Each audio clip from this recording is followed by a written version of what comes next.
It's time for the next thing. So we got this third brake light.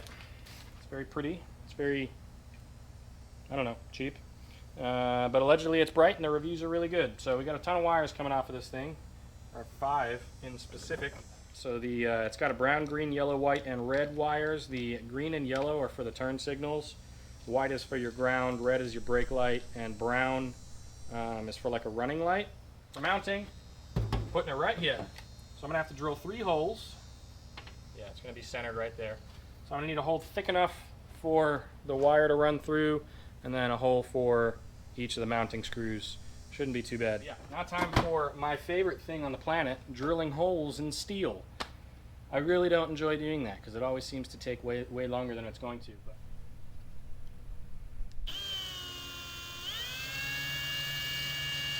I'm a big fan of rib nuts, so I decided I was going to use it for this application too. I had to drill these holes out just a smidge in order to get that M6 bolt to go through. But I pretty much just lined this up with the bottom here, and then, well, that's all she wrote. Now that those are on there real good and sturdy, we can turn our attention to the inside. So once again, I'm going to RTV this just so it doesn't leak. It shouldn't, but you never know. So I just got me some black RTV here. I'm just going to squeeze it in around the edge. If you guys don't have RTV, you could use like silicone or something like that. Just use an exterior silicone sealant because that will be better at holding up in like the sun and stuff. Yes. Next step, we're going to be running the wires. So my thought, I don't really know how I want the wires to be like run such that they stay where they're supposed to stay, but I'm going to run it along this side pretty much over to this hinge here. I might go a little bit further. I'll bring you over to my working station here and show you what I'm doing. So I looked up some wiring diagrams, and to be honest with you, totally useless. There's nothing I could really find on Google that works. I guess that's the one thing the wiring harness or the wiring diagram was good for on Google, is it told me what plug was which. So like this is for DRLs, this is for backup, or sorry, this is for brakes, and this is for backup. So anyways, this is the brake one is the center one, and I'm gonna take the white and black wire. I'm going to connect my multimeter there. And then I already checked it to find a good ground on the car. You don't really need to do this. So this will tell you whether or not it's good because, well, if you're on the ground. I don't know, whatever. I'm just talking out of my ass. But I know this bolt is good. And you can hear that beep. That tells me it's got continuity. Perhaps you can see that. Maybe not.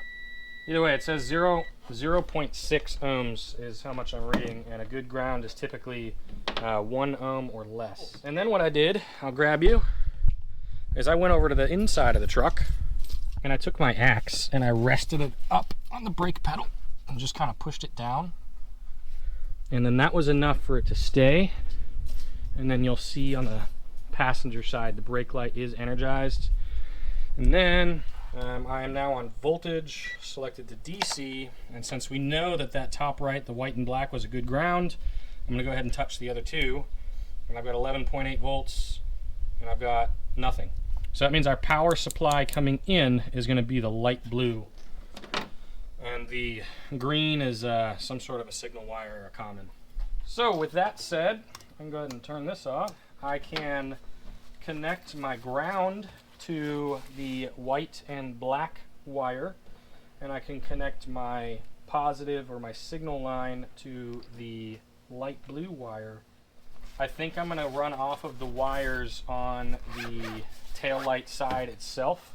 That way, if something happens to the wiring of these, I can just replace the tail light, no big deal. It's a lot harder to replace the cabling coming through the truck. Like, it's possible, it's just more difficult.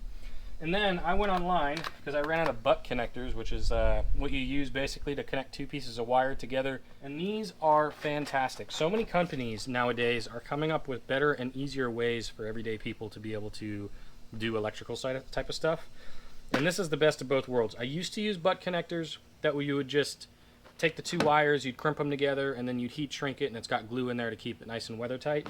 These ones go a step further, and they have solder on the center. So the solder is going to melt with your heat gun, and it'll solder those two wires together, which is fantastic. Hey, so I've got the wiring done, kind of. I haven't routed anything.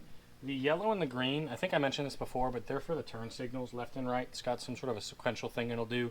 I don't care about that because it's not on the trailer, so I'm just going to leave it with the brakes. I did end up using the, oh shoot, was it the white wire, the red wire, and the brown wire. The white is your ground, the red is your main power for the brake, and then the brown is, it says daytime running light, or DRL, in the instructions.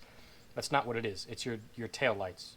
It's your evening glow, if you will, for the car. So basically when your headlights are on and your tail lights have a portion of it that's lit up to let the cars behind you know that you're there, without the brakes, that's what it is. So I'm gonna go ahead and turn the headlights on, and then you'll see some of these lights turn on, and then I'll go ahead and hit the brakes and you'll see all of them turn on.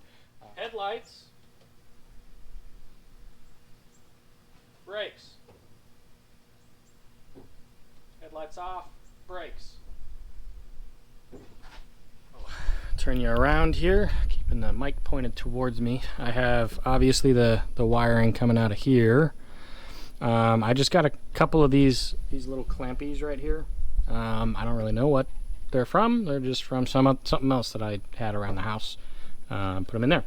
I do need more so I can secure this, but I ended up drilling a hole in the side of the bed, as you can see, so I could fit the wiring through here instead of running through here, because this was just going to pinch it and I didn't want to damage the wires at all. But that's easy. So yeah, once I get another one of these or two, I can tuck this up in there. There's plenty of extra slack down inside the quarter panel, probably a foot of slack in there, so I can make this nice and loose and keep it from binding everywhere.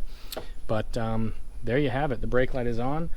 This does interfere a little bit with the gasket, but once again, I'm really not all that worried about it. It will be just fine. But brake light is in, and it works, and it looks really good. So I'm super happy with it, and I am looking forward, well, not really looking forward to it, it's already done.